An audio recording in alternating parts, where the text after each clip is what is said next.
We have finished our narrative about the Civil War and now turn to what historians call the Reconstruction period of American history, in which after the war, the U.S. brought the South back into the Union. In that context, I am sure that some of you have heard the phrase, 40 acres and a mule. It's a phrase you still hear here and there, I think. Well, it has a history, and that history begins with the period of American history that we call Reconstruction, which are the years where the United States grappled with the problem of bringing the South back into the Union. So, Union forces took over Georgia, as I mentioned before, just before the elections in 1864. And after they had consolidated their presence, General William T. Sherman had himself a sit-down with prominent leaders of the Savannah, Georgia black community. These were at that point mostly prominent Baptist and Methodist ministers. Very soon, a lot of them would become important state politicians and members of the legislature and such. And Sherman asked these gentlemen, what do you want at this point? How can we help? What does the Georgia black community want? And they told Sherman that they wanted two things. First, they wanted political power.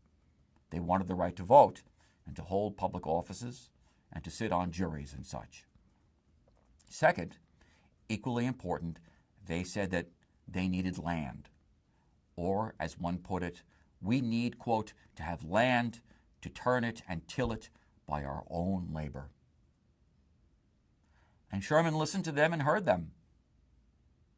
We've suddenly got all these free people, he thought, and we've got to get them busy and get everybody going, planting the crops and such. And so Sherman issued an order. That's what generals do, right? They issue orders.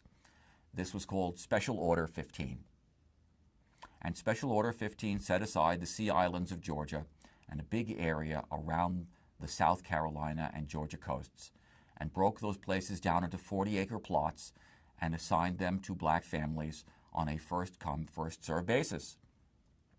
And some of Sherman's administrators noted that they had a whole bunch of mules that had carried munitions and food all the way down to Georgia for his army, and they'd served their purpose and the army didn't need them anymore. So they started giving those mules to the families. And 2 months after Lee surrendered at Appomattox, 40,000 freed slaves had settled on what they called Sherman's land. 40 acres and a mule. Sherman's meeting was the beginning of a big period of change for the South, change that would redefine the meaning of freedom. Freedom would now be extended to African Americans. They would be recognized as citizens before the law and equal to whites before the law. Black men would win the right to vote. Many of these victories would only be temporary. Much of what happened during Reconstruction would be swept aside in a backlash that began in the 1870s. But some of the important laws and precedents of Reconstruction would return in the 20th century and lay the groundwork for greater freedom for all Americans. The question, of course, was, what did freedom mean now at that time? It meant different things to different people after the Civil War. For the millions of freed black people of the South, freedom meant at the outset escaping the humiliations of slavery, cruel disciplines and punishments like the lash, the separation of families through the slave trade, the sexual violation and exploitation of black women. But beyond that, blacks wanted all the positive benefits of citizenship too: the right to vote, the right to hold public office, the right to sit on juries in trials. And again, they wanted land. The freedmen, as they were now called, knew that during the Civil War, Congress had passed a Homestead Act, mostly for white people, that gave them free land if they went west. And most of those people hadn't even seen that land yet. The freed slaves wanted to own some of the land they had already worked on for 2 centuries. But of course, there was another population in the South who saw the question of freedom quite differently. I am referring to the now defeated Confederacy and the Southern planters who supported it, all of whom had now lost their slaves and had collectively lost millions and millions of dollars because they had bought Confederate bonds that were now worthless, bonds being loans to a government. These masters without slaves agreed that their former slaves should be free, but only in the most minimal sense of the term.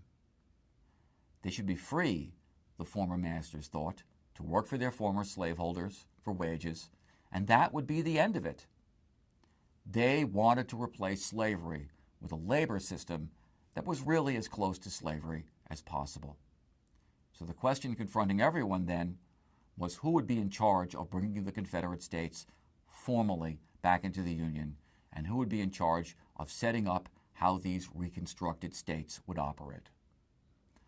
The freed blacks and their allies wanted Congress to be in charge. The planters and their allies wanted the U.S. government to restore power to the southern states as soon as possible and then just leave them alone. In March of 1865, just before Lee surrendered at Appomattox, Congress established something called the Freedmen's Bureau to set up a new labor system for the South. It was supervised by General O.O. Howard, after whom Howard University is named. Howard had lost an arm in the Civil War. And now representatives of the Bureau went south to begin the Reconstruction process.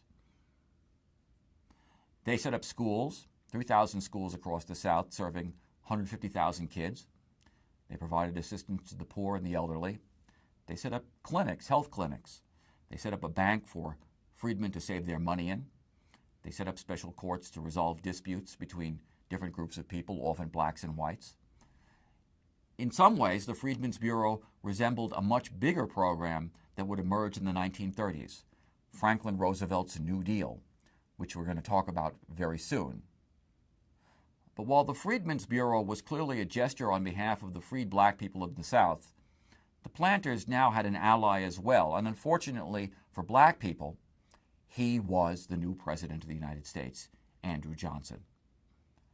Once Johnson took power, he ordered all the land that Sherman had given to Georgia's freedmen given back to the planters, and the Army stepped in and evicted the black tenants.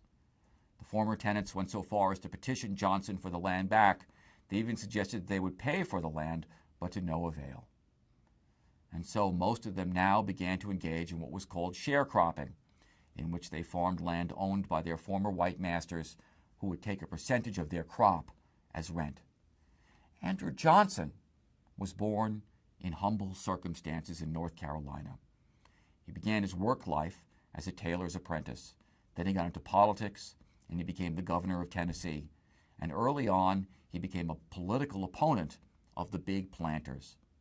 Johnson represented what can be roughly described as the upcountry farmers, who had no slaves and resented the upper-class slaveholders.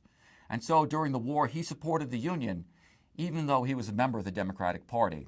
And in a gesture of national and political unity, Lincoln made him vice presidential candidate in the election of 1864.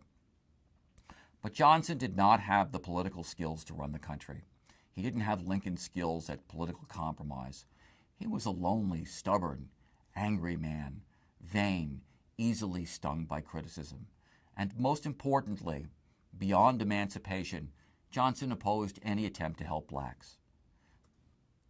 So Johnson launched a system for bringing the southern states back into the Union. He issued a pardon policy for nearly all white Southerners who took an oath of allegiance to the Union, except for the big wealthy planters.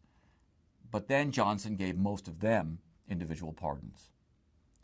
As soon as this was done, Johnson appointed provisional governors who organized whites-only state conventions that set up loyal governments.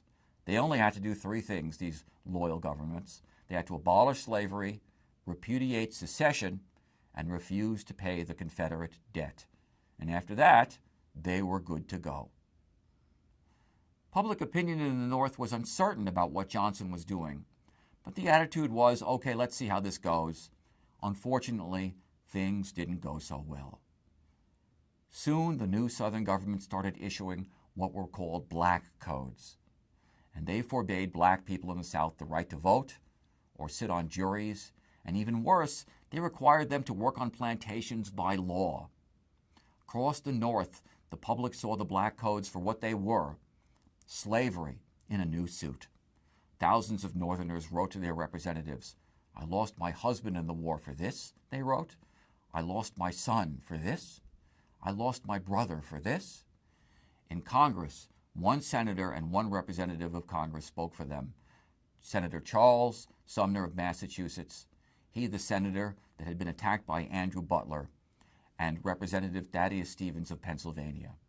Stevens, in particular, wanted to turn the former slaves into homesteaders, giving them enough land to start anew and to break the power of the Southern slave-owning aristocracy. They, Stevens and Sumner, were known as the Radical Republicans. But many Republicans in Congress were more cautious.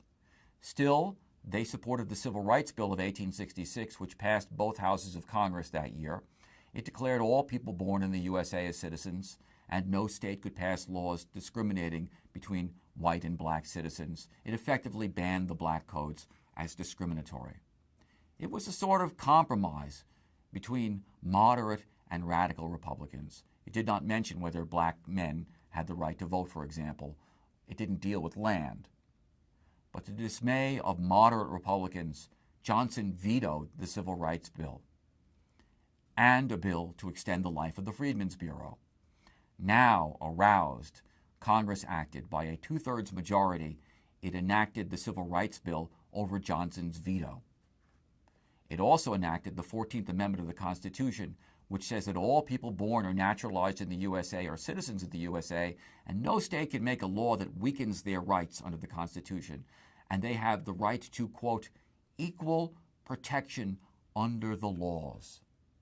So now everybody gets to be protected by the laws equally. So now the job of the federal government was not just to not violate the Bill of Rights, but to make sure that all governments across the USA obeyed the Bill of Rights. State governments, county governments, government agencies, local governments. The federal government became the protector of the civil liberties of Americans. The 14th Amendment also reduced the state's representation in Congress if that state denied the vote to any single group of men. As you know, a constitutional amendment gets launched by Congress, then 3/4 of the states must pass it. In the congressional elections of 1866, Johnson went on a national speaking tour in which the president opposed the 14th Amendment, but also in which he alienated a lot of people. He really weirded a lot of people out. He compared himself to Jesus Christ a whole lot, insisted that Republicans were trying to assassinate him, and basically made a fool of himself. And the result was that the Republicans wound up with even more representatives in Congress. And once again, over Johnson's objections, they acted. They passed the Reconstruction Act of 1867. Johnson vetoed it, and they passed it over his veto. This bill divided the South into 5 military districts and called for the creation of state governments that gave black men the right to vote. Basically, Congress would control the southern states, not the president. While this drama ensued, Congress also enacted a law, the Tenure of Office Act, that forbade the president from removing certain cabinet office holders without the consent of the Senate. Johnson insisted that the law was unconstitutional, and he removed Secretary of War Edwin Stanton anyway. The House of Representatives then impeached him, passed articles of impeachment as per the Constitution.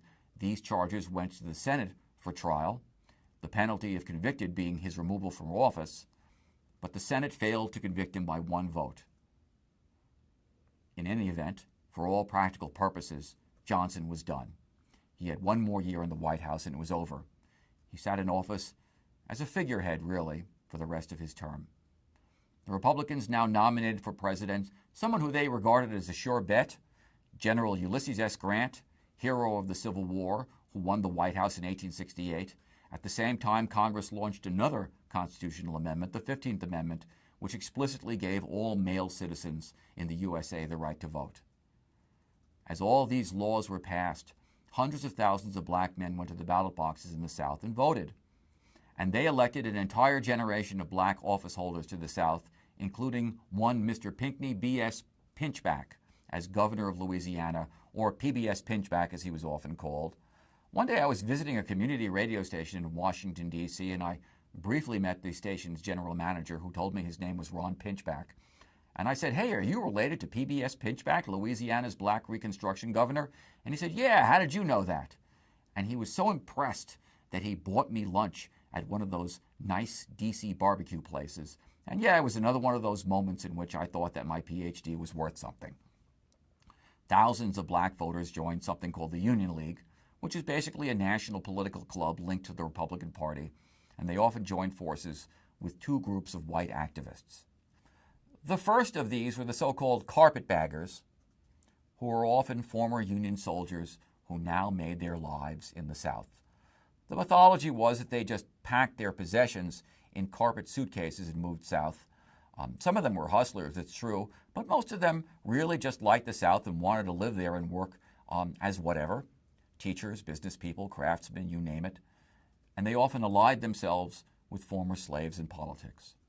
The second group were the scalawags. These were Southern whites who had always hated the big slave owners and now joined the Republican Party. The freedmen and the carpetbaggers and the scalawags formed a series of biracial political coalitions, and they did a lot of good stuff in their respective Southern states. They made it illegal for railroads, hotels, and other facilities to discriminate on the basis of race. They protected the right of sharecroppers to hold onto their crops until they were ready to pay their landlords. They never were able to give away slaveholder land, but they created programs to settle poor blacks and poor whites on farms where vacant land was available, particularly in South Carolina. In the end, their greatest achievement was probably the setting up of public school systems throughout the South. In 1850, it had been illegal in most Southern states for black children to learn the alphabet. Now more than half of all Southern children, black and white, were attending public schools. But as you might guess, radical Reconstruction, as it was called, spawned a tremendous backlash from the Southern planter class and its allies. And now, since they could no longer count on their friend Andrew Johnson in the White House, they found new friends, violence and terror. The most important example of this was the Ku Klux Klan, the first version of which came into being in 1866. By the late 1860s, just about every Southern state had many chapters of this terrorist organization, which launched an extensive reign of terror against all Republicans in the South, black and white. Perhaps the most infamous example of armed violence against lawful citizens during this period was the Colfax Massacre of 1873, in which armed whites assaulted the town of Colfax, Louisiana, with armed cannon, murdered hundreds of slaves, including 50 members of a black militia, who the terrorists killed after they had surrendered. Congress responded to these horrors with a series of laws called the Enforcement Acts, which outlawed terrorist societies and gave the Army the power to suppress them. And the Enforcement Acts, for the most part, worked and destroyed the Ku Klux Klan until it enjoyed a resurgence in the 1920s. But then Southern planters found a new alliance with Northern Republicans who were concerned about corruption in the Grant administration and who were also fearful of the rising power of immigrant voters in big cities like Boston and New York. In 1873, the USA plunged into a very bad economic depression, and Democrats retook the House of Representatives. As the older radical Republicans died off, these so-called liberal Republicans insisted that the South should be given back to its, quote, natural leadership, the old planter class, and that the federal government could no longer afford to run the South as its ward. The enemy of democracy was too much democracy, these liberal Republicans warned, in the form of immigrants in the North and, quote, Negro government in the South, end of quote. As support for Reconstruction waned, white supremacist groups once again rose in the South.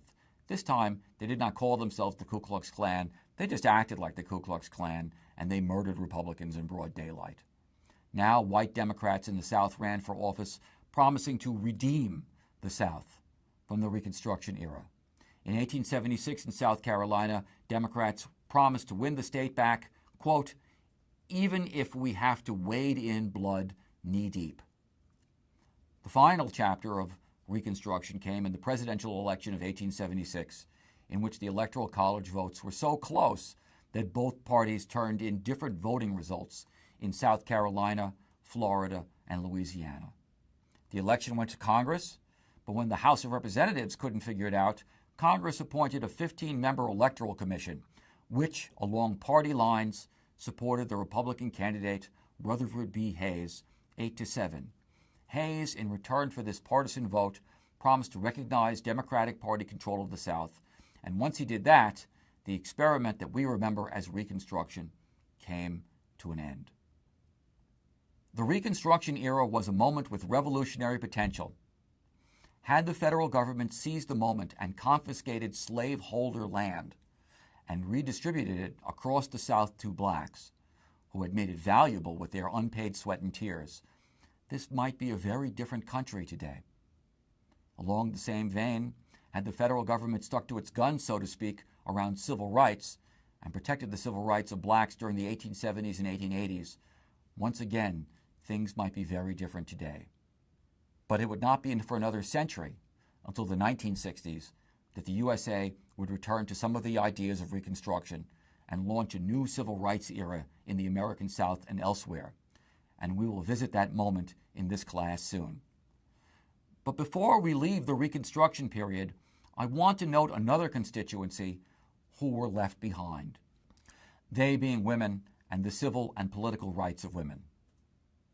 During the tempestuous 1840s and 1850s, many women in the South and North became abolitionists, and at the same time they also became feminists.